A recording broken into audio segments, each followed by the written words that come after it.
The Second Samurai is one of the weirdest Genesis games I've ever played. You play as one of these samurais who runs around different time periods fighting things you don't expect a samurai to fight. Things like cavemen and robots and, oh yeah, monkeys. But no, you're not just fighting monkeys. When you come close up to the monkeys, you can actually perform a throw. Why would a samurai be tossing monkeys around? It's like some kind of weird random comedy skit you'd see on Cartoon Network in the middle of the night. It's like a Tim and Eric episode. Why are samurais fighting monkeys? The great millennia-long rivalry between samurai and ape.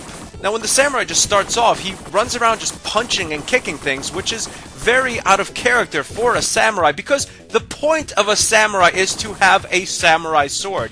These are things you pick up in the environment. You pick up things like samurai swords, or knives that you throw, or other kinds of weapons. I mean, if you don't start off with a samurai sword, you're not a samurai. This game should have just been called The Second Martial Artist, who sometimes picks up weapons and becomes a samurai. For its weird concept, the game is actually surprisingly smooth. Like, the controls are very responsive, and the game looks pretty good. I mean, it's not the greatest game ever made. It's actually kind of average for the year it was released. The game's weird concept isn't a negative, but what is a negative is just how difficult the game can get. Not because the enemies or the bosses are that hard to beat, it's just that sometimes there's way too many enemies. Like, you kill one and three show up, and they're coming from all sides. It's ridiculous how many enemies you have to defeat to progress. I guess the positive with that is there's never a dull moment with this game, but you just have to be constantly on your toes. It's pretty damn difficult. This is a game with a weird concept, decent graphics and controls, good music, and